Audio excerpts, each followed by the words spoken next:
Hey, everybody, this is Craig Garber. Welcome to Everyone Loves Guitar. I've got a legendary studio guy, mixer, master, producer, really smart guy. And he's had a ton of great experience with John Agnello, originally out of New York City, now living down south in Raleigh. A couple of quick announcements. I want to first thank Bill Whitman for connecting us. Bill, right on. Appreciate your support.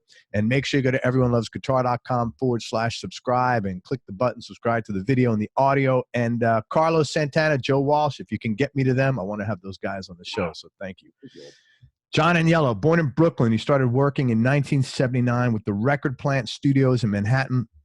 He worked his way up from the studio's assistant engineer to mixing or engineering albums by bands like Zebra, Aerosmith, Manowar, John Cougar, Mellencamp, Cyndi Lauper, the Hooters, Twisted Sister, Patti, Smyth, the Smithereens, the Fixx, Roseanne Cash, Willie, Nile, Mark Lanegan and the Screaming Trees, Alice Cooper, Aha, Lamb of God, The Kills, Dinosaur Jr. and Jay Mascis. Is that how you pronounce his last name? Mascis. Jay Mascis, just like it's written. John Waite, Sonic Youth, The Outfield, Drive-By Truckers, and dozens of others. He's mixed and engineered records that have been featured in major motion pictures, and he's also worked on #1 records and platinum records in Europe. John, thank you so much for your time, and I appreciate you coming on the show. Thanks for having me. I'm really glad to do this. Very cool. Likewise. And he's going to have a unicorn mask before this is over. We'll see. Before we go any further, I just want you to clarify, because you've worked in both capacities. Can you explain the difference between mixing and engineering? Okay. So actually, engineering should be the umbrella. Okay. So you're an engineer. Are you a recording engineer or a mix engineer? I think that makes more sense. So if you're an engineer, awesome, you can be a little bit of everybody. I learned from Bill and a bunch of other people, so I can record, I can mix, blah, blah, blah, blah. But then there's also a mastering engineer. Right. Yeah. Mastering engineer is more specialized, which, by the way, just so you know, I am not a mastering engineer in any way. But I do work with a guy named Greg Calby, who is, a legendary mastering engineer, upwards from John Lennon to Damn the Torpedoes to now the new Tame Impala record and other future great records. Like he has done great records since, I don't know, 77. It's crazy. But I've been working with him since 91. He's a fantastic, talented guy. I always describe it because, artists say to me stuff like, well, what does a mastering guy do? Because it's not obvious, the mastering thing. You give them the record and they do what they do. But with Greg, I always just tell them, look, we mix the record. It sounds great. You love it. We all love it. We give it to Greg, and when we get it back, it sounds 25% better. It's deeper. It's got more size. It's louder. It's not like distorted loud, like annoyingly digital loud, but it's natural. But it just sounds so much better. So mastering engineers, like a mastering engineer like Greg Calby. If you're enjoying this show and you'd like to support it, go to everyonelovesguitar.com/support. And for information on advertising, visit everyonelovesguitar.com/advertise. Are you looking to buy or sell a home in the Tampa Bay area without having to deal with pushy realtors? Then make sure you connect with West Florida Real Estate. West Florida Real Estate has helped over 300 homeowners and investors buy and sell their properties over the last 5 years. Their service is outstanding, just like back in the days when there was actually service in the service business, and you'll never have to deal with any kind of sales junk when you're working with them. For more information, email Ann with an E at westfloridarealestate.com. That's ANNE at westfloridarealestate.com. Actually is a great talent and really enhances the record. He's the cherry on top of the sundae, or however you'd like to call it. So anyway, you have your recording engineer, you have your mixing engineer, and you have your mastering engineer, but they're all engineers.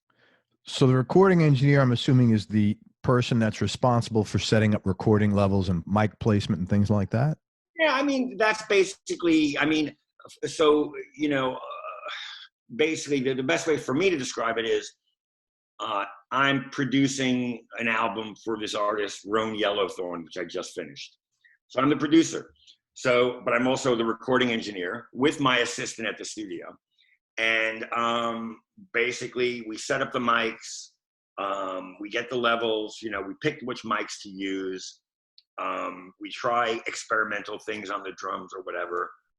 We make sure the guitar mic is right on the cone of the speaker. Same thing with the bass mic. We do set the levels, we EQ, we do some compression, and then we're recording, and off you go. Okay. With vocals, you set up the really nice tube mic from 1960, and then you put the 57 next to it. You run that through a bunch of pedals or amplifiers so that when they're singing, it gets all crazy at times. That's recording. That's, the recording thing. And the mix engineer is the person that initial post-production sound messes around with sound. Yeah, so I'm also a mixer for other people. And what happens is, you send me your tracks. You say, and then I listen and, we talk about it, and then I mix the record, and I send it back to you when I'm done, and then you make corrections. And, certain records I nail it really close, and then it's just one or two little things. Certain things we have to tweak back and forth sometimes. Like the Dinosaur Jr. records are a perfect example. I usually mix them in Jay's home studio. And I'll just walk down and give him a CD of, I call them test mixes just to keep track of everything. And then he'll give me like 5 or 6 notes, and I'll go back upstairs and I'll work on all the notes, and then I'll bring it down, test mix 2. He'll give me, 5 or 6 more notes, and I'll go back upstairs and I'll, work on the notes. And we'll basically do this until he feels like the song is done. And then once it's done, I print I call my primary mix is the mix we all agree on. And then I do a vocal up, a vocal down, just to have them in case, there's a line that's too low or too loud, or the record company wants a vocal up for a single. That's a kind of an old school thing. It's kind of like an 80s, 90s thing that record companies would always want the vocal up for the single mix. And then I do the instrumental for syncing and licensing. Okay. And then then it goes to mastering. Does every record get mastered? Yes. In some shape or form, yes. And what does the mastering engineer do different than the mix engineer? Well, the mastering engineer, the mix engineer basically takes all, let's say, for example, 50 tracks and mixes them into 2 tracks. So, so like a chef takes 20 ingredients and makes a meal. Okay. So a mixing engineer takes your 50 ingredients of music and makes that into a song. And then you give your mastering engineer the 2 tracks, the stereo mix, and then he makes that ready to be put on vinyl and CD and for digital upload. Like, for example, so vinyl is a really important concept here when it comes to mastering engineers, because mastering engineers had a lot tougher job back in the day of vinyl, because if records had to be mixed and mastered in a way where the grooves of the record would not get thin and push the needle up. So things like phasing was really important and stuff like that. So that's why you see a lot of mastering engineers when they're cutting vinyl, they have the microscope and they're looking at the grooves. Yeah, I've seen that. I never knew why. So it's a very important concept. So honestly, mastering engineers really became a thing in the 60s and 70s with cutting to vinyl and shit like that. So also I've noticed, and because I'm a little older, so I started in the vinyl world. Sure. And then transitioned into digital. I started in the analog world and transitioned into digital. I know that, vinyl, you have your 10-inch whatever record, 12-inch record, whatever it is. But, you have grooves for each song. But the point is, I remember this as a kid, I always wondered why Damn the Torpedoes sounded better than Todd Rundgren's Initiation. Okay. It wasn't until later that I realized that Initiation had 27 minutes of music on a side and Damn the Torpedoes had 19. And what happens is the longer the record, the more grooves you need, the thinner the grooves. So the lower the fidelity. Interesting. So if you have like a Pink Floyd's Metal, I don't know if you remember that record. That was like when that's when, like, to me, Gilmore became Gilmore, right? Great, yeah. So you had that whole side 2, was it, with what was with Metal, the song Metal? Yeah. The Albatross, yeah. Lies Motionless. Yeah, what a great tune. So something like that would be more challenging than like, I don't know, Led Zeppelin 4 would have had 4 tracks and 16 minutes or whatever. It's challenging, maybe, yes. More importantly, these guys are stuck with the amount of information they could put on a side. You know what I mean? Interesting. Yeah. But here's the other side of it. Listen, I love Todd Rundgren. Initiation was one of my favorite Todd Rundgren records. I think that was the one that had Real Man on. It's like wonderful. But the point was, it was something about it that I had to turn it up a little bit after, listening to Damn the Torpedoes, which sounded so much fuller. Yeah. And the other thing I'll say is I believe, and I might be wrong, you might get a guy who argue with me on this, but to my knowledge, the reason we do things like bass and bass drum in the middle was because of vinyl, because the low end in the middle hung better than left and right, which I think would make the grooves pull out. Interesting, man. This is really cool. Thank you, man. Well, I'm not an expert on this. You would have to have a Greg Calby, and I might be wrong, or I might be half right, or something like that. But to my knowledge, this is why whenever I'm mixing records, I was grown up to, put the bass in the middle and the bass drum and all the big low end frequency stuff. That's got to be in the middle because of mastering for vinyl mostly. It's funny. I noticed that as a kid, that what you're saying, and I never understood why, like, there was never any separation, left channel on the low end or right. It was always like governing. And I just thought, well, I guess you need that, or they deemed that that's the best way to listen to music. That's now, I think on Beatle records, there is like Paul McCartney's bass panned, right? But I think there's a ton of low end on the bass, so it doesn't really affect the mastering too much. So I think that might be an exception. Interesting. But it's really cool. Once again, I'm not, but I'm listen, this is what I remember growing up. So some of it may not be super accurate, but I think it's pretty much close to being what I was at least taught. Man, thank you. This is the clearest explanation of this I've gotten. So thanks. I appreciate that, man. Okay, great. No, the mastering thing for me is really important because I know I have to convince clients all the time that it's important. Oh yeah, to get to that next look, because they figure like, oh man, we've already had 2 engineers. Well, enough with this shit. Good is good enough. And you're like, yeah. A lot of them think it's like hoodoo. It's like, what are they actually doing in there? It's like Tom Waits. What is he doing in there? But they're actually doing stuff. They really are, and that's why I always I have with the Roan Yellowthorn thing that we just finished. I actually sat in my car and I compared the mixes to the mastering, and it was like, it's 25% better. It was okay. That's cool. It's not different. It sounds like the record. It's just better. So that's cool that you're still doing stuff like that. Yeah.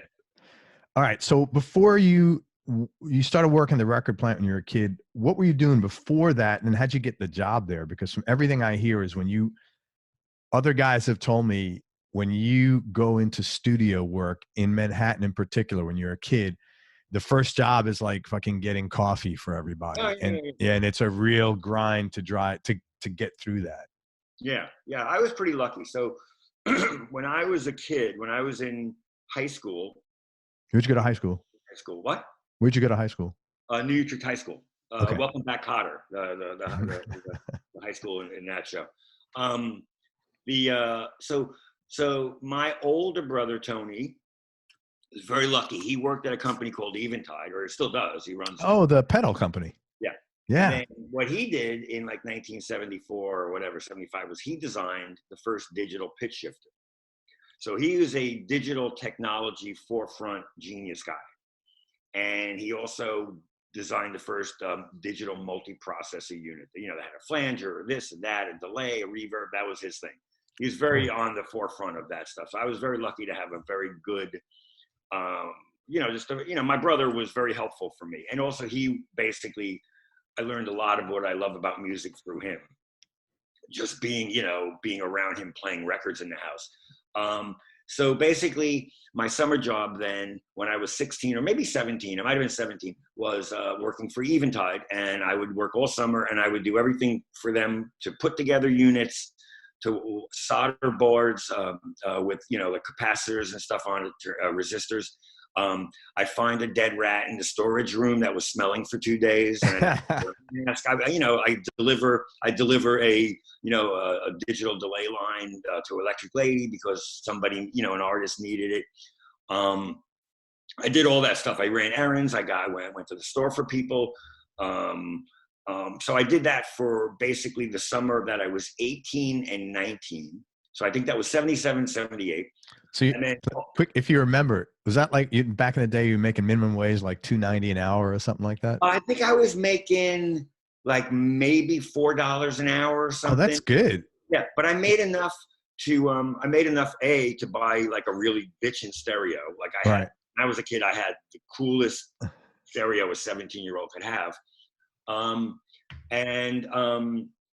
I think I was also able to help my parents pay for my college, Brooklyn College, which was crazy back then. But my father was a longshoreman. My mother didn't work. They had multiple kids. But anyway, so through that, I worked for them for a couple of years, and then I went to college. 2 years of college. My second year, I was bummed out. And my brother said to me, why don't you go over to the record plant? I'll get you an interview if you want to work there. Maybe you work there. He got me the interview. And then I got the job there. And the studio managers basically said, if you're anything like your brother, you'll be great. And cool. I started working there, cleaning rooms, tape librarian, logging in all the tapes and all that stuff. And basically, back then tapes were really important. You had to log in the project number. If you ever watch the documentary about Springsteen making Darkness on the Edge of Town, I think it's called The Promise. Mm-hmm. They recorded it at the record plant before I was there, but they used like hundreds of reels of tape. He recorded like so many songs that he threw away. And you see the tapes and they have to have a project number and a number. So if Bruce Springsteen has 100 reels of 2-inch tape there, you can't lose them. Yeah. It's important not to lose them. You get in a lot of trouble. So the tape librarian is a really important job to have. It's really a lot of responsibility. And if you fuck up, you can get fired immediately. Because, if you lose a Springsteen tape, they don't want you losing a Thin Lizzy tape. Yeah. You know what I mean? So I did the tape library for, I think, like 2 years. And in that time, they trained me how to assist. And then in 82, I started assisting. So that's really cool. So you had kind of an in there, and then you obviously had a passion for it. I mean, yeah, I was joking around with a friend of mine. It was like, I had no fallback either, like I didn't go back to school. I walked out of school, like no one, people must have thought I died. Like I went one day and never went back. So, you know what I mean? And it was like mid-semester. I didn't finish anything. So I had to do it. I mean, this is what I wanted to do. I didn't have any cushion. I had to do it. Kind of make it work. Were you a musician as well as a kid? No, my brothers were both or are both musical in that sense, musicians. And I would like be like a roadie or whatever for my bro, change a guitar string during a show or whatever, mm-hmm. like handling guitars and stuff like that. But I never got to play. And then once I started at the record plant, I was not, I was too deep in the tech, world. Yeah. I wasn't sitting around playing guitar. I never, as much as I love music, I loved it from the speakers out, not, totally get it. Yeah. I totally get that, man. So at a certain point in time, you left the record plant to become an independent engineer and a mixer. Yeah. I was curious, what prompted you to do that? And in the beginning, how did you get work? Well, so now that I'm engineering and it's 86, and then, for example, William Whitman, my esteemed mentor, or tour mentor, as he says, he says to me, John, let's go to England for 6 months and record the next Outfield record together. I'll produce it. You'll record it for me. And I was like, okay. Now, at that point, I can't be a staff engineer at the record plant because I'm gone for 6 months. So at that point, I made the decision. I talked to the manager. I still, when I was back in New York, would work there and book sessions there because it was my home. Mm-hmm. And they eventually went out of business in 88 anyway. But no, there was no point in me, like Bill took me down to Montserrat to work on a Fixx record at Air Montserrat. I mean, that was like 2 months. There was no way I couldn't be a staff engineer anymore. I was never there. Yeah. So it basically, at that point, it didn't hurt me at all. It was fine because I was already busy. Because you were independent, but you had assignments. Yeah, I was. I was Bill's engineer. I was, engineering for Rick Chertoff. I was I was engineering for a bunch of different people. So I had the sessions coming in. It was just dependent on where I was going. How did you meet Bill? Because he wasn't at the record plant, or was Well, he became a client of the record plant. Yeah. Oh, okay. So they came in for a couple of sessions before I started assisting them. And then I got put on a thing with a singer named Ellison Chase with Bill and Rick Chertoff, who produced the Cyndi Lauper record. Right. I did the Ellison Chase record, and then and then I started working with them on the Cyndi record. Okay, so you just had chemistry with him, and he liked the quality of the recording and the engine. I was assisting at that point. I was just doing everything for him he needed done. So there was not a quality. It was more like, not to be negative, but it was like servitude. I was running the tape machine. I was getting him coffee. Servitude, I love that. You know what I mean? I was like, you're his assistant. I get it, man. Yeah. I was doing whatever he wanted me to do, but I ran around like crazy. And also, I will say we did have a good relationship because I was like this sarcastic Italian hippie from Brooklyn, and he probably thought that was funny. Right, because he's this polished English bloke. Yeah. Polished little prick. No, if you look at the pictures from back then, they're really funny because you could see we all get along pretty good. That's cool. So you basically had a relationship with him. He said, "Hey, man, I need you come on the road with me. I'd like your help making this." That's really cool. He kind of pretty much changed your life in a sense. Yeah. So that was the initial change in my life situation. I was very lucky 2 or 3 times. But that was the first one where it was like, boom. Well, also, I got to say, it's very lucky that, my second record I did with them was the first Cyndi Lauper record. That was groundbreaking. That was a genre-creating record in the 80s. That blew the doors open in so many different ways. And it didn't suck to be, associated with that, even as an assistant. Yeah. Every now and then I'll see somewhere I'll get like a credit on some kind of thing as an engineer for that record. But honestly, I was mostly the assistant. Maybe I did like one little thing I recorded because Bill wasn't there. But honestly, Bill was the engineer. And also, I got to tell you, I learned so much about songs and recording and stuff about them. I was in the room when Cyndi and Rob Hyman wrote Time After Time. Yeah. They were hacking at the piano with this idea that Cyndi had, and I was coiling cables, and everybody else went out to dinner, and I was putting away mics and just trying to keep out of their way. And I was listening to them working on this stuff, and they put that song together in an hour or something while I was like breaking down a drum setup. Yeah. Crazy. Like the things I heard, and even like, how they figured out the chorus of She Bop. It was genius. You know what I mean? Like, it wasn't like that. And then I think Rick, the producer, said, why don't we do a thing where it's him, her, she, him? And they were like, that's fantastic. That's so cool. Yeah, so to be around that stuff was super inspiring. And then to have it pay off, because that's the other thing. I've been around records. I've been involved with records that are fantastic, but they don't ever pay off. And this one, everything came together. That's really cool, man. I've had a lot of those guys on the show, like Eric Bazillion. Oh, Eric's great. Yeah, brilliant guitar player, man. Nice guy. Neil Jason. Right. My favorite bass players. Yeah, I love the Roxy Music stuff. He's a good guy. Yeah. Yeah, he's so great. Okay, so then you left with Bill then. And then what happened then? Like, how did your own stuff get to starting to take off? So the late 90s were a little bit of a valley.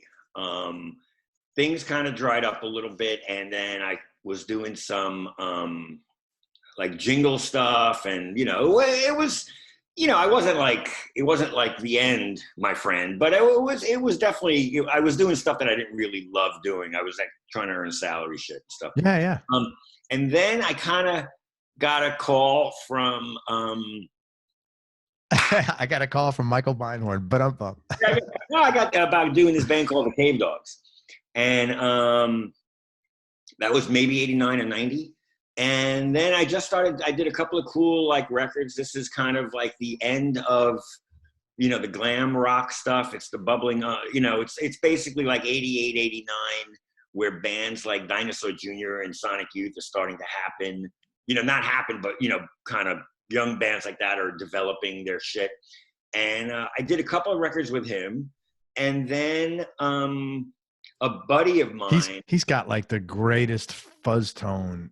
Like, and he used, Mascis. I mean, Oh, his his yeah. fuzz tone is like so consistently appropriate. Yeah, it's he you know, it's interesting with him because he I kind of had to learn with him how to incorporate how I record and so get his sound. yeah. Like he wants his sound. So I just had to figure out how to get his sound, but get it to sound like the way I like things sounding. You know what I mean? It was like, it was an interesting thing. The first record we worked on was Where You Been. And, you know, it was a little bit of it was a learning curve for me. And then the next record we started was Without a Sound. And it was so funny. The first day of recording, he had a list of, okay, the last record, the bass was too bassy. And, you know, and we went through the whole list, and I was like, okay, I can fix that. Okay, I can fix that. I can fix, you know. Yeah. But it was very funny. They had the whole like list of restrictions for the next record, and it was fine. Yeah. They liked that record the way it sounds better, so I got on board. Listen, that's just man. That's how you grow in any. Also, it's not about doing, man. It's about them. It's like what they like. You know, I don't care. If I wanted to do my record, I'll do my record and have it sound however I want, but I'm not. But anyway, so I happened to be, so Dinosaur Jr. was being interviewed by a lot of labels about the possibility of signing them. And the guy who produced the Cyndi record, Rick Chertoff, was like head of A&R at that point at Columbia. So he invited me up to meet one of their young A&R stars who was in that world, the indie rock world. And then they invited me up for this meeting with Dinosaur Jr. At Columbia. And I was going to be like, you know, I was the young engineer, up and coming engineer guy who, you know, they were going to say, you can make a record with John. And at that point, the band was Jay, and then Murph, and then I think not Lou at that point. I think Lou had left. And then, Don Fleming was in, who ended up being a producer, and he was in a band called Ball and then a band called Gumball, but he was in Dino for a short amount of time, but it was around this time. So basically I was at the meeting, I met them, and then they told me to leave, and they did the business. Jay didn't want to sign with Columbia. He signed with Blanco y Negro through Warner's. But I think he had there was something that happened where they contacted me later about working. And then on the side, Don. Wow, that's a pretty. It was great. It was, dude, I was so lucky. Random. That was the second lucky moment. But then also Don Fleming was like, hey, I'm, you know, producing records. Would you like to engineer a Screaming Trees record for me? And that was, I love that band, man. Well, that was Sweet Oblivion. So yeah, that was fucking amazing. So I basically at that point was in the Dino camp and the Sweet Oblivion camp, making records with both of them. And it just opened everything up in the grunge world for me. It was really great because, you know, I liked, I loved getting guitar sounds. You know, I mean, that was the bottom line. And those were really fun sessions to do with those guys. I mean, we really enjoyed recording guitars. It was, you know, I Nearly Lost You is such a guitar song. Great. You know, that whole record. All the Dino songs are. So I got turned on to that record. I was in Tower Records down on East 4th and Broadway, and they were playing it. And I said, who the hell is this? So I bought it. I remember that specifically. Yeah. Okay. So you had a couple of like serendipity just by meeting somebody, not even working for them. That's really cool. Awesome. Yeah. And, you know, when people, I do say, not a lot, but I do say to people, yeah, I've been lucky a couple of times. I mean, it was like, you know, right place, right time, and but also then trying, you know, being good and not fucking it up, you know, is I think really important. You know, when the door opens, you don't walk into the fucking door jam. You know what I mean? Well, you walk through it. I always say, you know, you can get luck your way into getting the door open, but you got to work your way into keeping it open, you know, for sure, man. You know, it's funny with Jay, like it's been 25 years. I mean, it's something like that, maybe more now, 27, which is ridiculous. And even with Lanegan, I saw him 2 years ago in Germany, in Lausanne, playing, and we had a great hangout after the show. And, you know, he sent me an excerpt from the book he's putting out in April.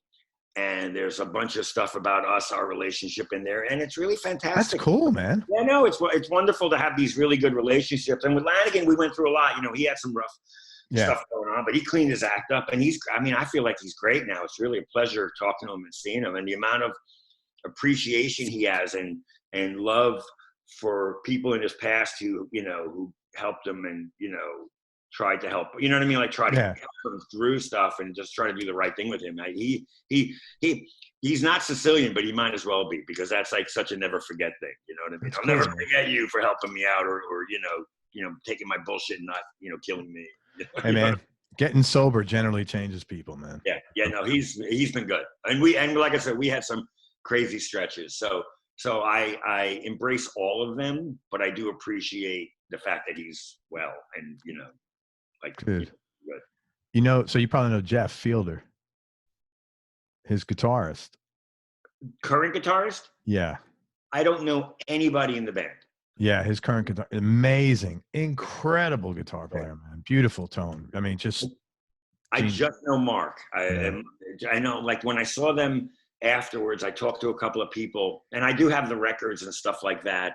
I buy Mark's records when they come out, as a friend and as a fan.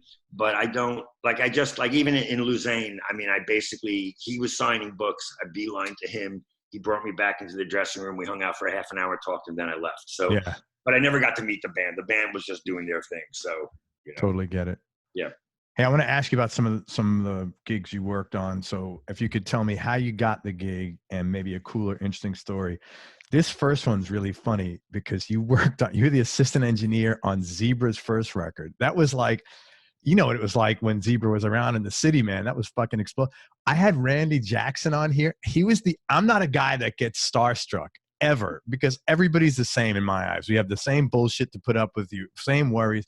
But when Randy was on, it was so fucking weird to me. I'm like, oh my God, I listened to your record like 100 times in the first year. Tell me what you want. What a great record, man. How do you come out with the first? So tell me that, just for nostalgia, man. Tell me how you got involved with any cool or interesting stuff. Honestly, that was produced by Jack Douglas. And at that point, I was also assisting for Jack a bunch. I did Aerosmith records, Michael Schenker records for Jack. And in fact, Jack and his engineer, Rod O'Brien, were at my first wedding in 1970, 1982, and 81, whatever it was. So basically, I had this Italian Brooklyn wedding. So there was 400 people there? 200, but Jack and Rod and their respective girlfriends' wives were there, and it was totally weird. My older brother remembers that. But they were totally insane, Jack and Rod, because they were like, New York City rock and roll guys in Bensonhurst, Brooklyn. Jack had the whole, the raccoon eyes from being up for days working. Anyway, but no, Jack produced it. That was another great relationship, and that was, I think, previous to starting to work with Bill, was working with Jack and Rod. But no, that was an amazing record. Randy was great. Guy was really awesome. They were just really great guys, and I remember them being like a Long Island Led Zeppelin cover band. Yes, but they were from Louisiana originally. Yeah, I never did that until I had him on the show and did the research. Yeah. And no, they were super great. We got along really great. I mean, I had a lot of fun with them. I think we were around the same age. Yes, absolutely. Yeah, absolutely. And I love that record. In fact, that gold record is hanging maybe in my parents' house. I'm not sure. I gotta find that. Yeah. Great record, man. When you finished that, did you know, holy shit, this is or should be fucking huge? I gotta say no, because I never knew. Even with the Cyndi record, I was like, I don't think anybody was walking around going ka-ching, It was, you just made the record, and then you kind of the record label put it out. But I mean, we thought they were great records. So I was totally into that record. I mean, that was the kind of record, and it still happens to me. But I mean, I'd go home and I'd work on it for like 2 months, and then go home and listen to it when it was done. Yeah, right. Just another project. Yeah, it was great. And those, like I said, I really did like those guys. Unfortunately, I haven't talked to them in forever, but I don't think we left it on any weird note. I just think we stopped being in touch. Yeah. So I should actually look for them. Man, I can get you Randy's contact info. Do that. Yeah. Yeah. Let's make a note here. That's funny. All right. So when I was a kid, I'm thinking I was, oh, geez, 17, 18. So this is 1980, 81. Mhm. I used to collect tolls as a job part-time Okay, gotcha. up in New Rochelle with a throughway. Wow. So I would be working there, and I'd always have a radio in there with tapes and shit, and because it's a pretty mindless fucking job. I mean, it's like, everything is the same. So one day, some guy comes in my lane, and he goes, "Hey man," he goes, "what are you listening to?" And I think I had Black Sabbath on, and he goes, "Oh, really cool." He goes, "I'm in a band." And I said, "Really?" I said, "What band?" He goes, "Manowar." I said, "Are you Ross?" Swear to God. No, I said, "Are you Ross the boss?" He goes, "Yeah." And I said, "I never did this. I don't know why I did this, because I'm not this guy." I said, "Hey man, could you sign something?" And he just wrote, "To Craig, Ross the boss," or something like that. It was quite fun. Come on, he was in the band with what's his name? He was in Manowar. Manowar. But before that, he was before, yeah, and he's back with them now. I know what you're talking. He's back with them now, I think. Hang on. Yeah. But how funny was that? Ross the boss driving through my lane in the toll booth. Yeah.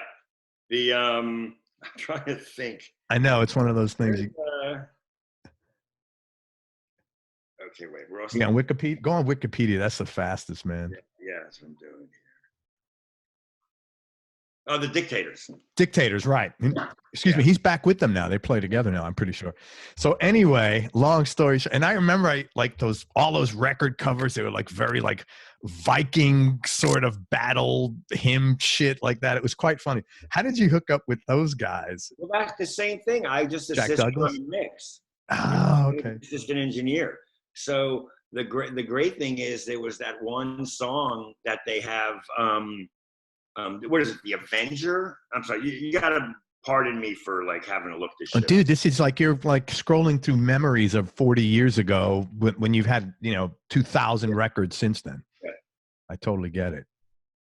But it was Dark Avenger. That's what it was. Oh my God. And it was so good because it had I really can't. This is killing me. Orson Welles. Right, I remember that. Yeah. Orson Welles.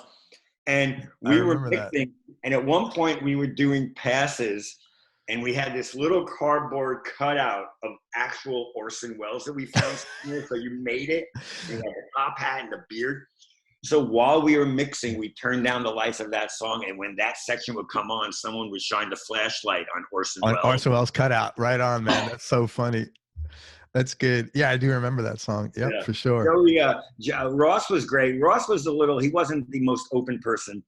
But Joey was really great, and Joey was super for the bass player. Okay. Joey DeMaio, yeah, I remember that name. He was super, super friendly, and me and him, I think, bonded really good. I mean, I was okay with Ross, don't get me wrong, but it wasn't as a thing. But once again, I was just, back, so imagine, honestly, like, 22-year-old or 21-year-old me, I'm basically running the tape machine. You know what I mean? That's what I'm doing all day. At these studios where people are coming in. Yeah. So it's not like I'm high-fiving them, hanging out. I'm literally like working the whole time. And running like when we mix, I'd run back then you didn't have a lot of digital delays. You had tape delays. And they would all be going different speeds for different amount of delays. So you'd have two machines going constantly for tape delay, and they had to keep rolling. If they stopped, then you lost your effect. So, but even working on that record, I was, as much as it was fun and vibey at moments, I was definitely working. Like it was not like sitting around like passing joints with the guys, Yeah. But no, it was great. That was a really fun record. And that was another one. There's a few really heavy records, and even the Michael Schenker records I assisted on. I was so fucking psyched because those are like, that was my wheelhouse back then. Yeah, right. Schenker was great, man. Back in that day. I remember that. Talk about, so the Hooters, I guess, and Cyndi you got through Bill. Yes, and Bill and Rick, the producers. Bill and Rick, yeah. So the Hooters is basically my first real proper engineering credit, because a recording engineer credit, because Bill went on to record the first Outfield record in England. And then when he left, I covered for him engineering on the Hooters record. And that was the first time I was actually basically an engineer. So I did a lot of work with them and Rick Chertoff, who produced the record down in Philly at a place called Studio 4. So that was a lot of fun. Very cool. Eric's such a great guitar player. He's really underrated. People don't realize how talented the dude is. I think he's just one of these guys who's played guitar at a high level all his life. Yeah. He's always playing.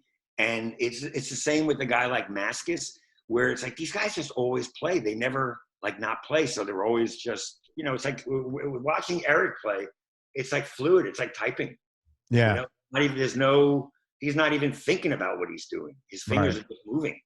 Yeah. And it's the same thing with Mascis. Like, I can't believe that but that is, I think, a product of just constantly sitting around. Woodshedding, man. Yeah, Eric's always woodshedding. Even on like social media, he'll put out and he's doing some like really deep classical shit. Oh, I know. I see them. They're fantastic. I really I respect him so much for that. Yeah. Talented dude. Aerosmith. You said you work with Jack Douglas. That was somebody said you got to have some funny stories. I mean, I do. Which record did you work on, or records? It was Rock in a Hard Place.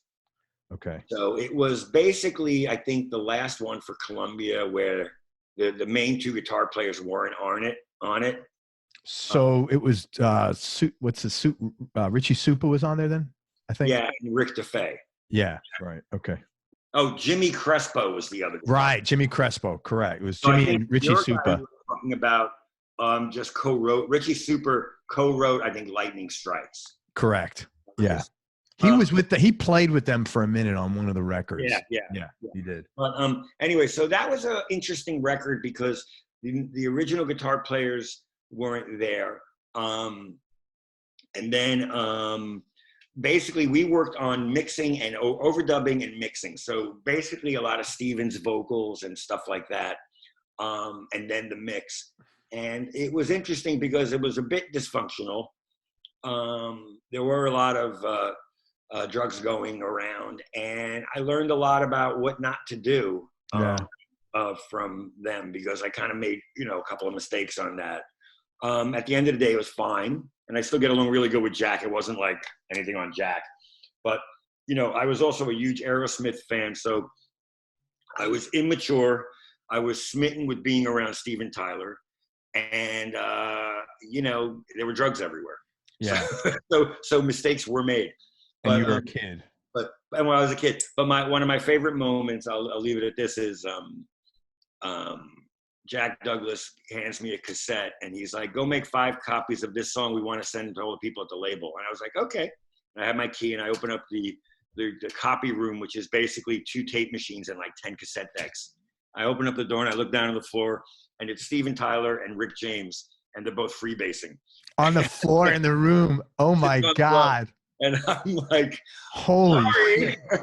I'll come back later. And I closed the door. And I just went back into Jack. That is so fun. Did he say, I'm Rick James, bitch? No, he didn't say anything. I just was like, whoa, like that. And then I basically went back into Rick and said, Rick, I went back and said to Jack, I can't make the copies now. Rick James is in there with Steven Tyler. They're both getting high and I can't really bug them. And he was like, okay, kid, relax. That's so funny, man. Wow. Yeah, so that was fun. Yeah, that's funny. But it wasn't.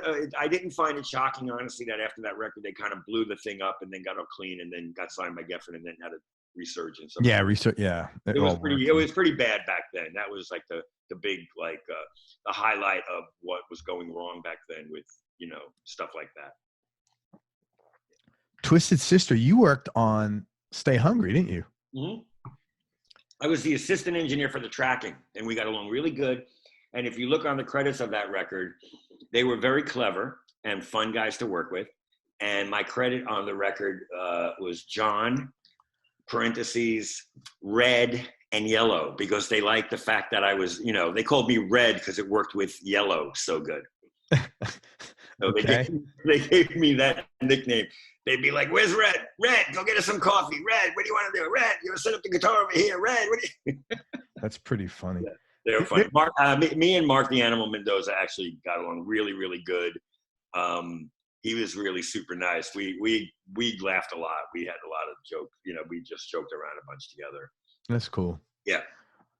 John Waite, you know, he is literally the #1 most favorite artist of everybody I've interviewed. Everybody Really? I've interviewed. Yeah, I guess I'm not as like really totally familiar with his stuff, which doesn't mean anything, but like almost a huge percentage of guitar players love him. Wasn't he like in the Babies? Yes. Yeah, he's a great singer. Yeah. That song Change is fantastic. Yeah. You should check that out.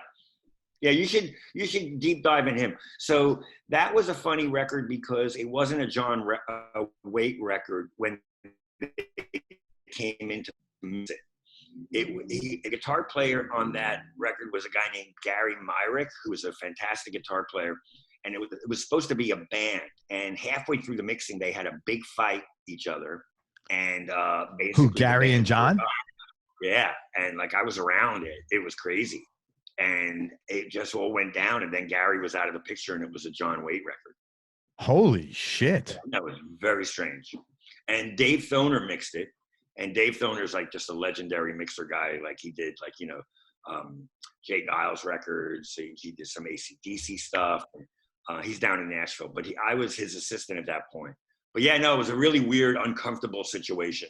Yeah, that is weird, man. But how do you fight with somebody that much that you? Yeah, I guess that was probably the vibe back then. A lot of I don't know. I don't think there was ever any issue. It happened spontaneously at one point where everything was fine, and then all of a sudden these guys were like arguing about something, and then it never got then it became like a John Waite record. It was very weird because Gary Myrick played all those cool guitars. You know, he was very, very involved in a lot of those tones. That's a really cool record. And obviously they had the Missing You hit, which is a legendary hit. He's just such a great singer. You know, that's the thing. I mean, he has a great voice and he knows how to move. He's got great style. And, you know, the funny thing about singers is the guys that I really end up liking, I always feel like they also just have great taste. You know what I mean? It's not only that they're great singers, but they have great taste. So they know how to turn a line or do something different. You know, they don't just hit the notes. You know, they know how to get to a note in a really cool way, or they know how to do an ad lib, or they know how to change, you know, like a last chorus, change one line, the melody. So it's like cooler. It soars a little more. It's interesting. That's like, I think that's a thing that you don't appreciate. And the same thing with guitar players. I'll change it. It's musicians, you know, guys, really great musicians tend to have really great taste, and that's why they play what they play. Yeah. And I think something that people don't think about, you know, it's, you know, and that's what I try to incorporate that into what I do when I'm mixing and stuff like that. You know, to try to do things that are really tasteful, have a, you know, an effect pop open here where it didn't happen before, or, you know, break down something here, or, you know, push a bass line. That's a cool bass line. Let's make that super loud for that one little riff, you know, he or she is playing. So, but the thing about John Waite as a singer is I just think he had really great taste in, you know, when to let go and when not to, and, you know, when to hold it tight and when to stay strict to the melody. What else was Gary Myrick in? Because that name sounds so familiar. Gary Myrick and some things. I forget what it was now. I've done far too much Googling on this podcast, so I'm not. No, for sure, man. No more Google. You're cut off, man. Fucking need a 12-step Googling program. We got Gary Myrick and the Shakes or the something, but yes, you know, I think that might have been it. Gary Myrick and the Shakes. Okay, I'm gonna check him out. Yeah, that he was really an excellent guitar player. He played. If you listen to that record, all the stuff is super tasty. Even if the poppy stuff is just so tasty. Anyone else you care to mention? Any other good stories that come to mind? Knee-jerk reaction. Well, you know, like I said, my thing with Michael Schenker was pretty magical because I was a huge fan. And when I got put on the assistant for Jack Douglas for Built to Destroy, and Michael was there, and he would just sit on the couch, and he could be sober or wasted, but he'd be sitting on the couch with the guitar, and he would just shred. And I would just stare at him and be like, sometimes I would say things to him and he just didn't really understand what I was saying or whatever, but I was just like, oh my God, you're my hero. You don't realize you're my hero. I'm like, wow, he was shred. But to play, like I was joking with a friend of mine. You could tie his hands up and he would still shred. Like he was incapable of not shredding. He was such a great guitar player. Well, man, you look at, I don't know if you're familiar with like the early Scorpions records that he did before Uli. Oh my God. I mean, he was like 16 or 17 years old. It was so fucking melodic and just, so innovative for that time. So I feel you on that, man. That's a fucking burden, I think, also with guys like that, like being so talented, so young. Oh, yeah. I mean, I think that's why, like, Michael, I only know for the time we were there, but, like, he was wasted quite a bit. Yeah. And I think it's just, like, where do you go from, being at the peak of what you do at, like, 19 years old? You know what I mean? Like, how do you deal with that? I mean, it's got to be tough. Well, plus the music business in general, maybe not so much today, although it's definitely there. That was such a prevalent thing, sex, drugs, and rock and roll. And you're 19, even if you have no coping skills at 19 anyway, regardless of what you do for a living. You're pretty like unable to process things and communicate well and, think about the future beyond dinner, you know? And so that's a tough thing to handle, I think, in general. Yeah, I think I hit my stride at like 44. That's what I probably hit probably the same. Knee-jerk reaction, top 3 experiences you've had musically. I don't know. That's going to be tough. Only because there have been so many good ones. Let me think about it. Just go at your gut. Knee-jerk, whatever comes to you first. One of them was, Bill had me co-mix a Dylan song with him called Series of Dreams. And I have to say, being able to solo Bob Dylan's voice was pretty fucked up for me. You know what I mean? Like, and he wasn't there. It was just, we mixed it for, I think he was getting the Lifetime Achievement Award at a Grammy and like at the Grammys in '88. So they wanted to use that song as the, come on stage music. But we mixed it a couple of times to Bob's specs. But like, just soloing the vocal and just hearing Bob Dylan, like, kind of freaked me out as a kid. I will say, I think it was pretty amazing when Feel the Pain became like a video hit on MTV, the Dinosaur Jr. song. Mm-hmm. And then we would just, I'd see it on TV all the time. And it was like kind of really rad to know that I kind of recorded and mixed that record. Yeah. That was kind of fun. And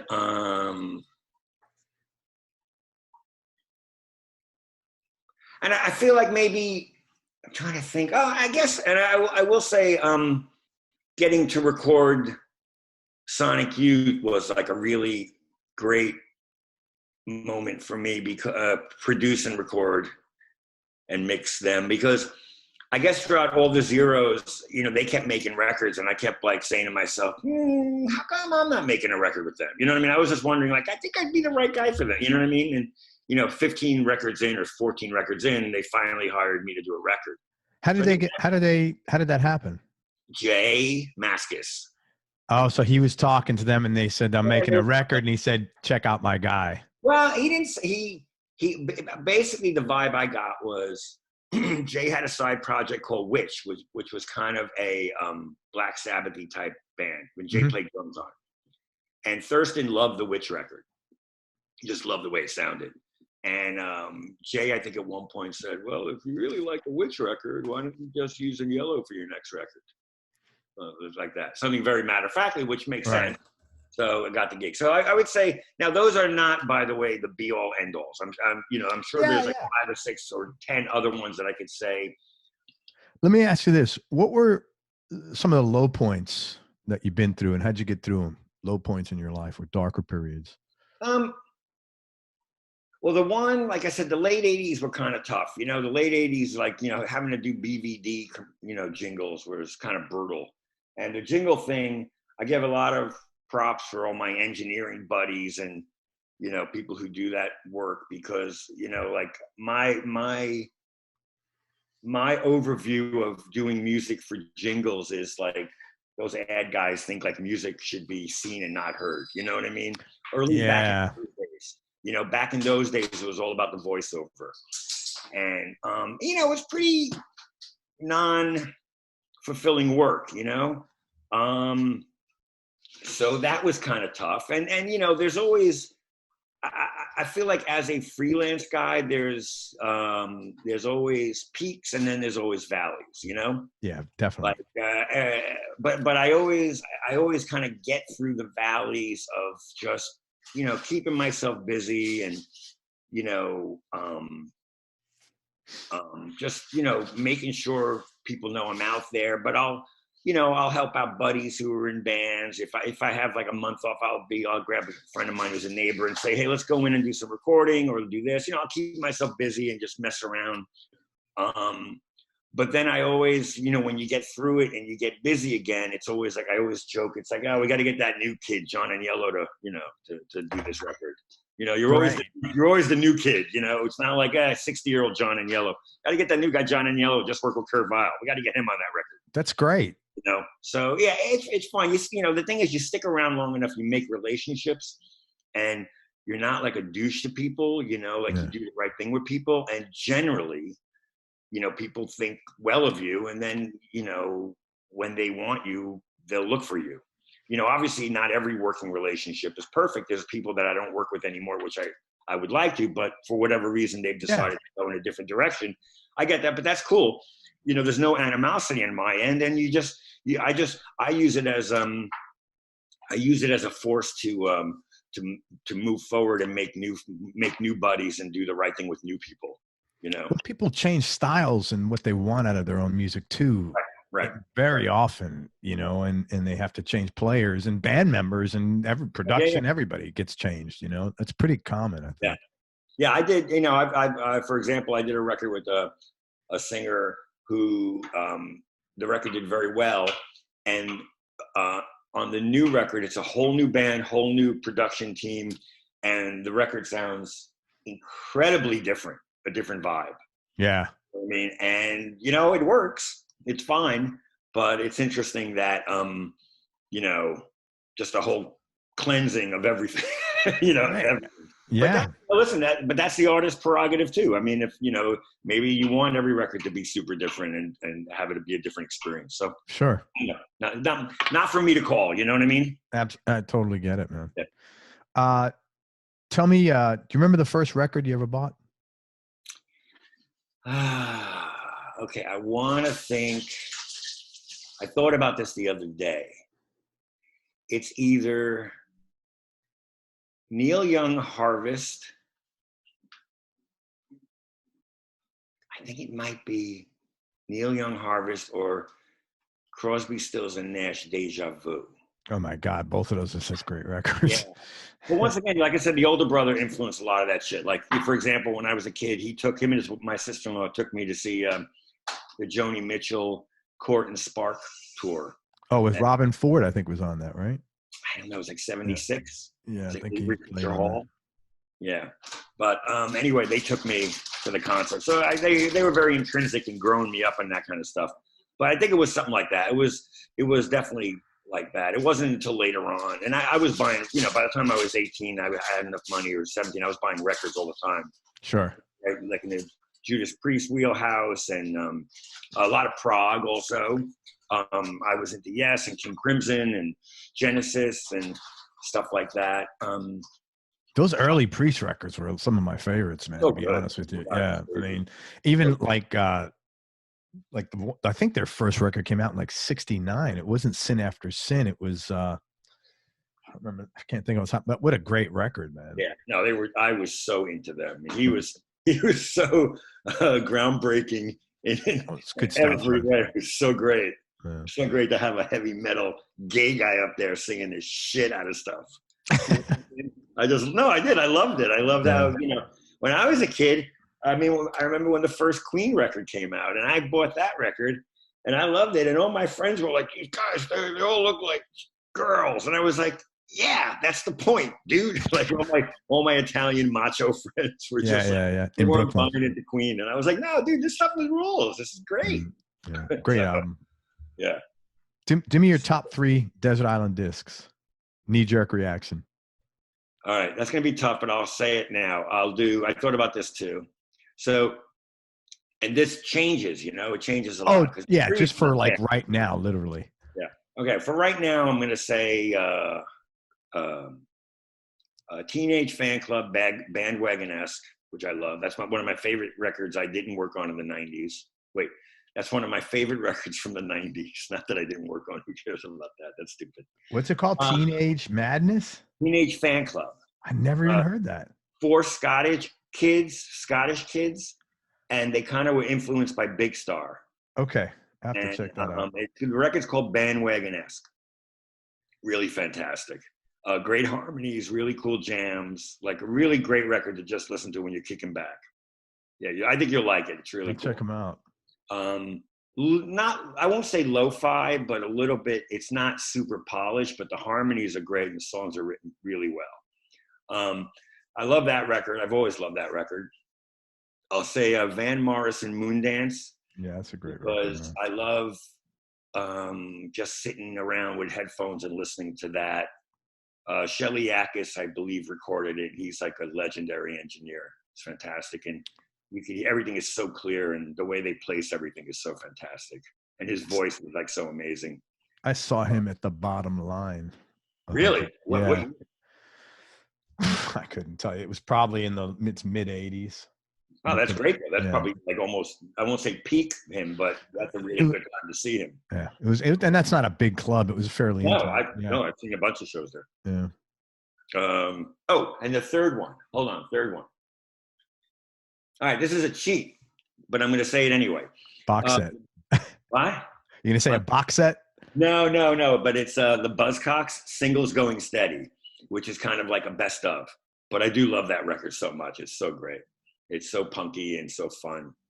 So many great songs on that. So yeah, those are my 3. You have like a lot of you like punk a lot. Were you like a guy hung out in the East Village? No, because you've mentioned certain things. I wasn't at all. That's the thing. It was weird. I was a prog rock kid. I was what all those punks were like hating. I was the kid I was older, because I'm 60. I was in 79. I was I was already whatever, the early 80s. I was like already, I was a prog rock. Yeah. I was a hippie. I had long hair. If you saw me, I was not punk at all. No tattoos, no piercings. Yeah.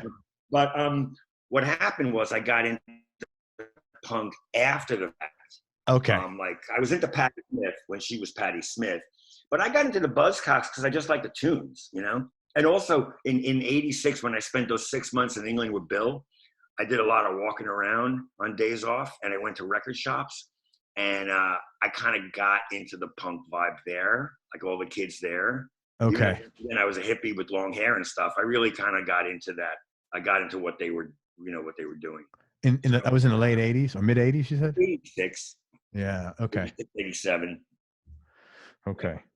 So, I left out. I could say For the Roses, like Joni Mitchell will be another one, but whatever. I gave you my 3. Yeah, man. All good. Tell me the best decision you ever made.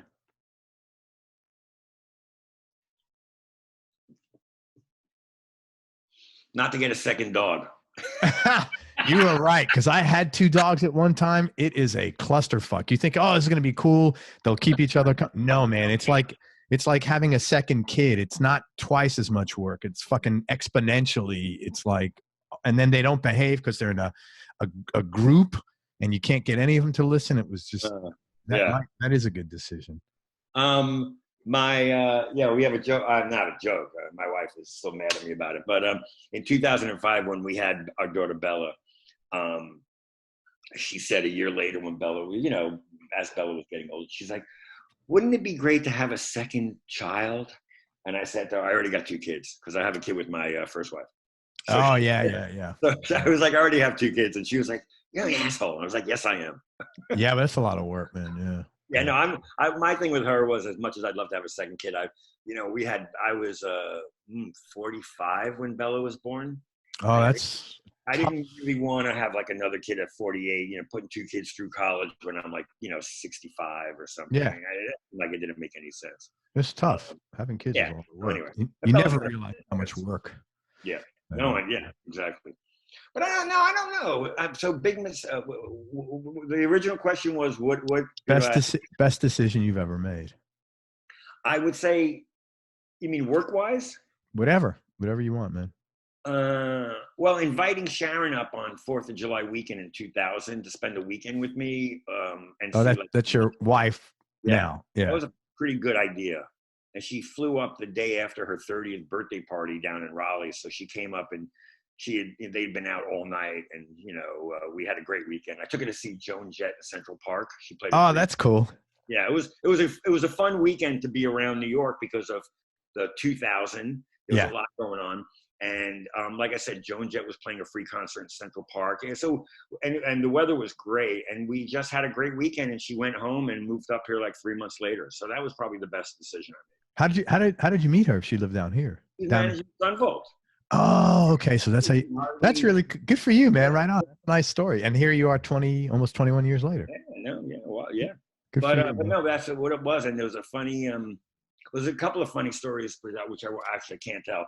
But he was managing Sunvolt and I was, the engineer, producer, or whatever engineer. There was a couple of moments where she would say to herself, "This guy's a real asshole."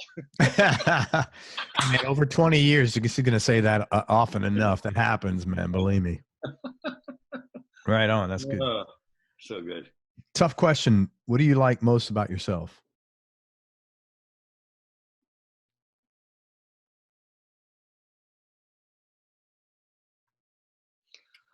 I think one of my better qualities is patience and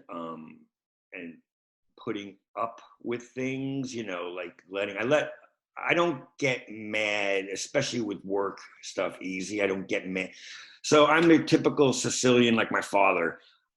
It takes a lot to get me mad. And when I do get mad, I kind of get really mad.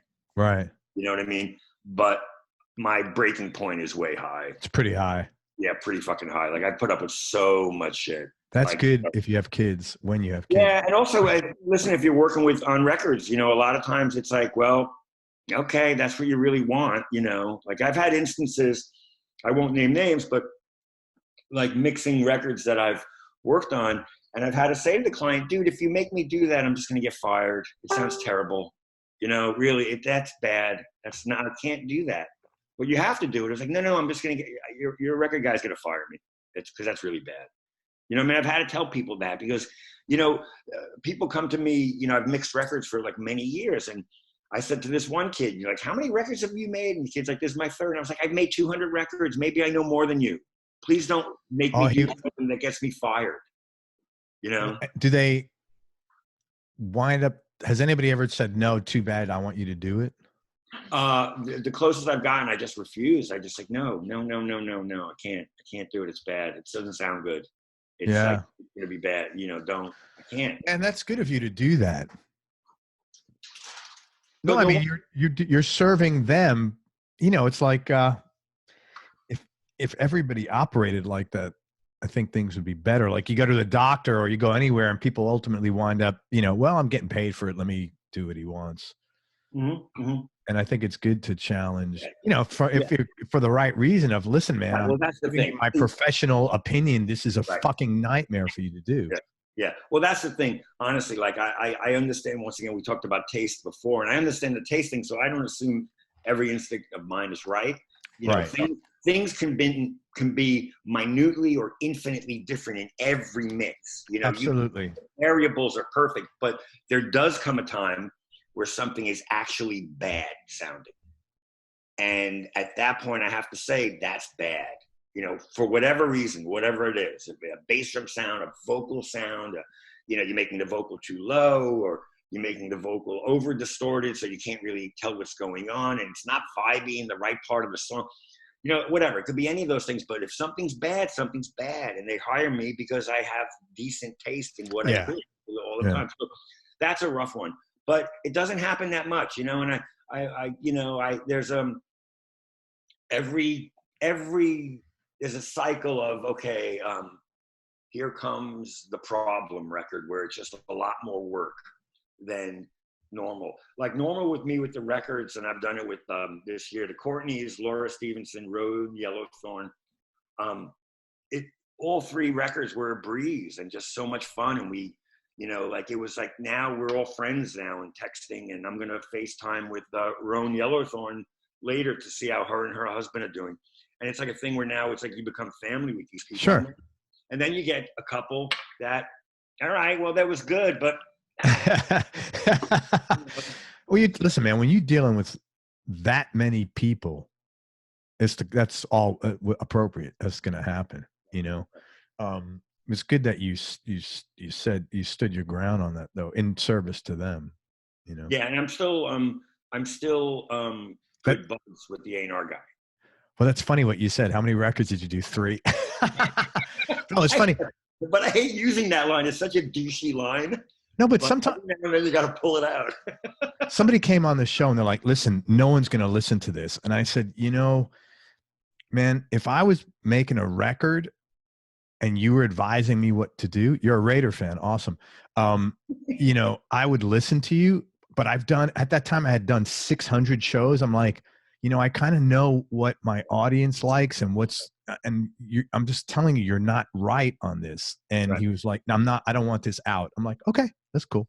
Yeah. You know, that's fine. But I'm like, I'm not shortening it. I'm not doing what you want because it's wrong. You know, so I totally get that, man. Yeah, but that's the same thing. It's your podcast, you know, so it's like, you know, you should just do, I mean, you're doing it. That's the whole point. You know? After 600, I mean, like, if I don't have like any believability, then this is just not a match, you know? How often do you release them? Once a week? No, man. We release 4 new episodes a week. Wow, that's amazing. I've done almost 700 interviews in 31 months, 32 months. Next? What's that? Who's up next? Probably, I'm gonna see who's up next that you might know. So like for example, with mine, how quick do you turn it around? See, I don't know because I think we're going to be making some changes because of coronavirus. So normally it'd be like 3 to 4 weeks. Well, I got to wear a mask next time. You need the unicorn mask. Oh, you know who's coming on that you probably know? Who? Later this week? Sean Pelton. Oh yeah. Yeah, he's coming on. That's I recorded him a bunch. Yeah, he's a nice guy, man. He's a hell of a drummer. Oh God, yeah. He's an intense guy. He's into like self-development. Yeah, in a good. I mean, I like that. Intense in a good way, not like intense like an asshole. Like he's into self-development. He's like very, you know, he does everything with 110%. I like those cats, man. You know that song 100 Years? That by that guy, that band. Who was the band called? I recorded the basic track. But my Sean Pelton story is,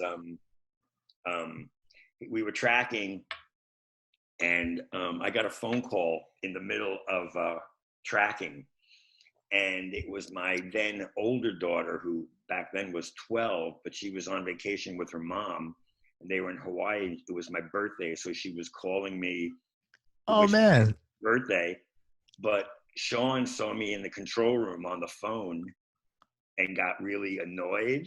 Oh. And he was like, see, he's intense, yeah. What are you doing on the phone, man? I'm trying to get this track. And I was like, I'm sorry, Sean. It's my birthday. My daughter called me from Hawaii. I'm not going to see her for my birthday this year because I'm working with you and she's on vacation with my ex-wife. So I just had to pick up. But now that she's done wishing me a happy birthday, let's go back to work. I'm really sorry. Like, what do I say? Nothing. I was like, dude, I had to pick up. It was my kid. Of course, man. Anyway, but that was a funny Sean moment. I think he didn't really, I think after that, he was just like, whatever. But it was very funny. Anyway. So patience, that's your quality you like the most about yourself. Yeah, I think patience. I think. I mean, I don't know. I mean, it's not my fucking good looks or my wit. I'll tell you that much. You know, I have this camera. I don't use a Mac camera. I bought this. It's a $20 camera. It's just really clear for these. Yeah, and there's actually a button on there to anti-aging. So like it makes all my wrinkles. I don't have it on. Right. And so when I told my wife, she said, oh my God, why don't you keep it on all the time? And I said, listen, no one's watching this for my good looks. I assure you, with or without this, if that's what you're after, this is the wrong show, you know? So yeah, my assistant Jeremy at Kaleidoscope, him and a buddy of his who also works at the studio, the buddy got a button making thing, you know, so they can make buttons. And during the Courtneys, they had nothing better to do, so they took a picture. They got a picture of me sitting in the control room, and then they aged it to like 85 years old. Made a dozen buttons. Nice. And I was just like, really, guys? Is this really what you got? Like, is there anything else you like? Maybe clean the console, or maybe, you know what I mean? Yeah, yeah. Little fuckers. Hey, tell me, who's had the biggest influence on you musically, you know, career-wise, and then also personally? Okay, personally, I would say my older brother Tony, because he's meant a lot to me, and the hierarchy of the family was my father, and then my father was not a mentor to us, but as a human and doing what he did and what he was like as a person, trickled down to Tony, and then trickled down to me. And then my father passed away in 2002. So after my father passed away, my brother was kind of an older brother father figure to me quite a bit. Yeah, I totally got that. Yeah. And he's generally a great guy and a very giving person. And he's always been there for his nieces, his daughters, his nieces, his nephews, the rest of the family. And, you know, also he's the Eventide guy. So, I mean, I worked, you know, for his company when I was a kid. And right. He's always just been a wonderful guy. And, you know, we talk a bunch. He's just a great, like, person. So that would be on a personal level. You know, as a mentor, Whitman is the guy I point to when it comes to making records that, you know, and it's funny, we'll have a dinner and he'll say like 15 things and I'll disagree with like 8 of them. But he's still my mentor. You know what I mean? He's got a super strong opinion about a lot of things. I mean, I agree with him a lot of things, and some of them I know, but it's not like, you know, it's not like, it's just not, it doesn't matter. You know, I respect everything he says. Yeah, sure. This thing with agreeing with people is very weird to me because, and it's only, I think, blown up from social media because since when do you have to agree with someone to have a friendship with them? I mean, as long as your fundamental values that you vibed with, right. I think this thing with agreeing with people, I mean, I don't know about you, but my wife and I don't agree on everything. 27 years, it's not possible. Yeah, I think we're pretty good with stuff like that. But I think for me, the thing is, and I agree with you. Now, the thing before social media, I didn't know every aspect of what somebody thought about. Nor do you give a shit, to be honest with you. Who cares? But now everybody puts everything out there all over the internet, and then you just, you know, I don't need to know every fucking aspect of what you think about every fucking absolutely stuff. Man, I agree with you. I just think it's too much. So, you know, I do go on there. I have a lot of opinions about stuff. I do say overall things, but for example, I'm not going to get into for a perfect example, the Bernie Biden thing. All right. 4 years ago, I voted in the primaries. I voted Bernie all the way. I love Bernie. And then towards the end, when he wasn't available, I voted for Hillary because I knew growing up in New York that Trump would be a fucking nightmare for the country because everything he destroys. So the point is, I didn't get into the Bernie bro things with people. I didn't fight. You know what I mean? Like, I'm not fighting about that shit. Bernie. I love Bernie. He's not available. I'm going to go with the next best person. Sure. But I feel like, you know, now it's like the Bernie people get so mad and then they don't vote, and then Trump is president. And now we're fucked. So yeah, you know, it just back before the internet, stuff like that didn't happen. It was like just everybody did whatever they felt was right, and there wasn't a lot of pressure, you know. And there was also not a lot of false information flying around because now you don't know what polls are real or true or not. It's just you know. It's just really scary out there. So anyway, that's what I think. Yeah, I get you, man. Too much out there. Tell me, you have any non-musical superpowers?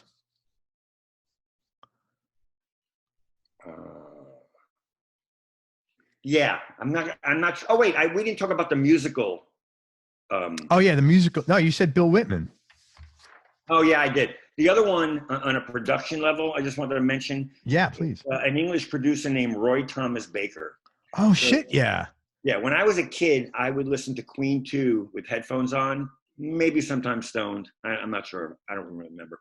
But I would listen to the Black Side, which was the side that started with Ogre Battle. And I'd always like think about how they did all the backward stuff turning into the forward stuff. And it always blew my mind, that record, because the songs cross-faded. They were all connected. It was really cool. So Roy Thomas Baker was one of those producer guys. When I started looking at the liner notes and saying, who produced this? It was like Roy Thomas Baker. I started really following him, and he did Cars records and other great records. So he became a guy. This is pre-Whitman, obviously. This is when I'm a kid sitting in my basement. So he was a guy that made me think about, what the fuck does a producer do? You know what I mean? And I wanted to understand that more. That's really cool. So my superpower is actually really useless, but many superpowers are. I have an ability.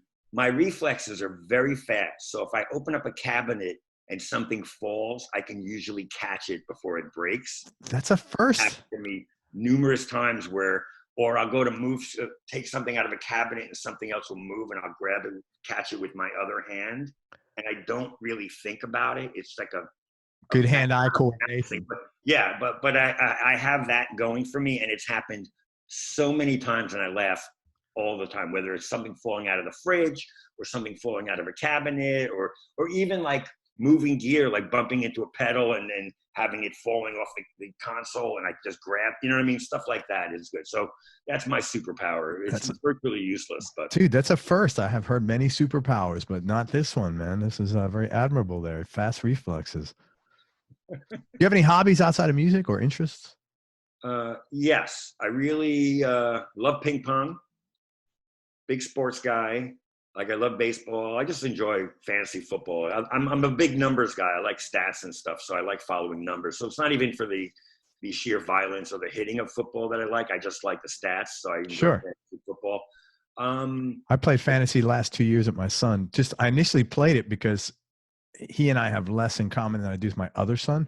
And I said, hey, this is a great opportunity. And it's been great. We talk every week. It's been really good. I'll keep playing it, if nothing else. I don't give a shit about winning, but just to hang with him. Right.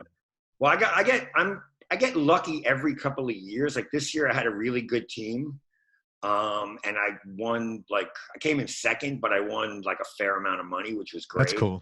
And I just like the fact that, every 2 or 3 years, I draft a team that I like these guys. Yeah. You know what I mean? I like this guy.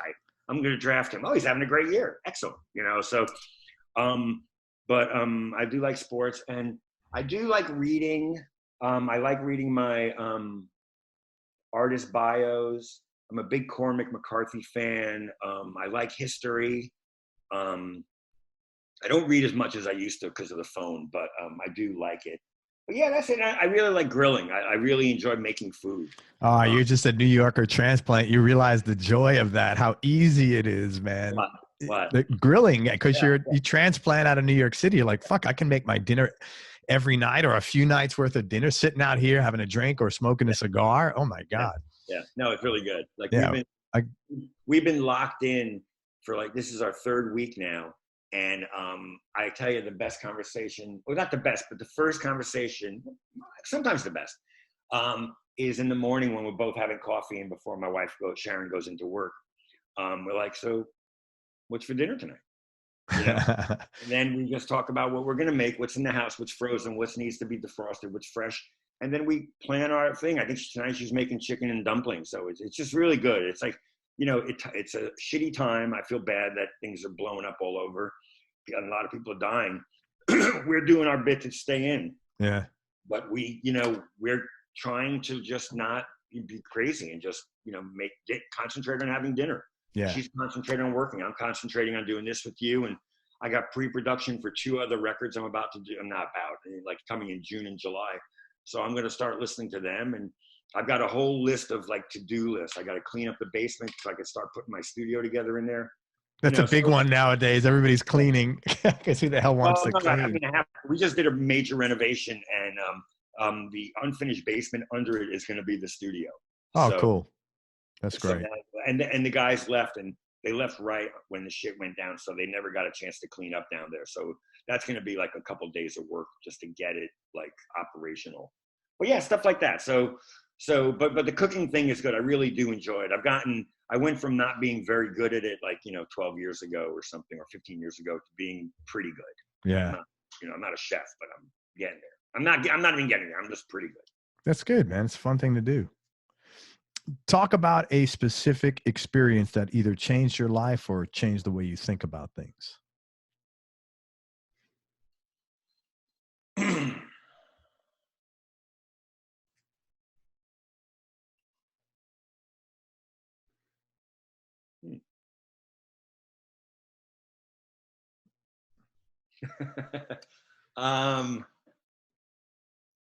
I don't know. I was going to say something funny, like when I got rear-ended by the dump truck 2 years ago in Kernersville, North Carolina, because he was passing me on a 2-lane road. I promised that I would make sure.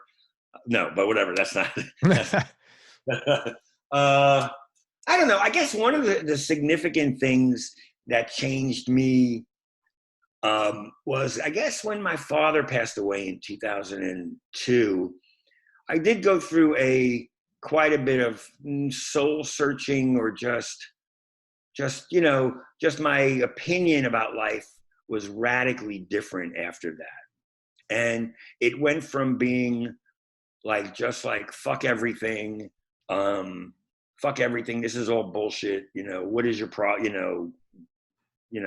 don't bust my ball, whatever, to then realizing that life goes back to being normal and we all have to deal with each other. But I did have like about 3 or 4 months of just, people busted my balls in the studio. I was like, fuck you, man. I don't fucking care. Like, my father passed away. Like, that's the worst thing that can happen to anybody, or whatever. Like, I don't care about you, like your bass tone. Fuck you. You're fine, Yeah, so you had a tough time dealing with the grief. Yeah, but I mean, it lasted a few months. Then I was like, you know what? That's not how things work out. You got to go back to normal and just work on your shit. But apart from that, I don't know. I feel like I kind of cruise a lot. There's not a lot of ups and downs, and there's not a lot of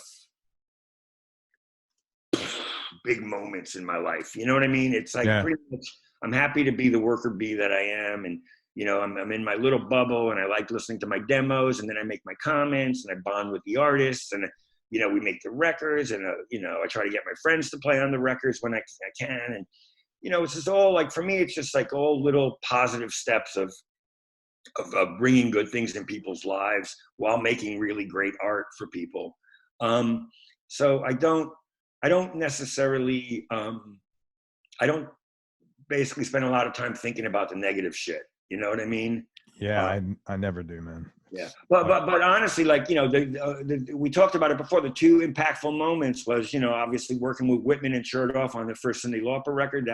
That was a great thing. And then the meeting at Columbia with the Dino guys, both started like,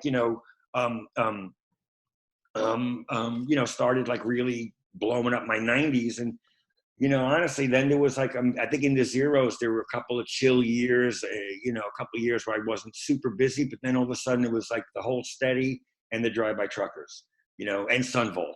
So it's like, it's kind of patience and just letting shit go, doing good work, maintaining good relationships with people, doing the right thing. That's the thing I learned from my father.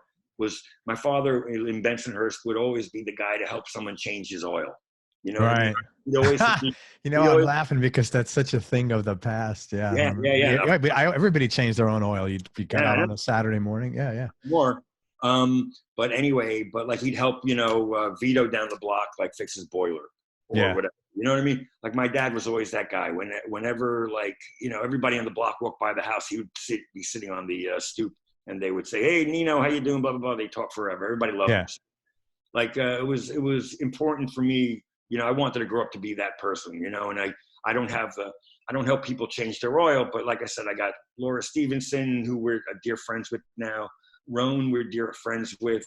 You know, Jay Farrar was at our wedding. Jay Mascis was out at our wedding. The guys from Superchunk were at our wedding. You know, so it's like I just want to have a net be. I just want to be friends with as many of these people as I can because they're all really wonderfully talented and good people. You know, that's cool, man. One last question, actually. Yeah. Biggest change in your personality over the last 10 years, and how much of that has been intentional and how much is a function of aging? I mean, the biggest change would be you could take it a couple of different ways, but like I can be the guy in the session who was like the get off my lawn guy or the old guy. You know, like there was a moment, and it's usually funny. It's not like mean or anything, but there was a moment during the Courtneys when Jen was singing, the singer, and I hit the talk back with one hand and I pointed and I was like, you know what I like about you? And it was such an old guy thing to say.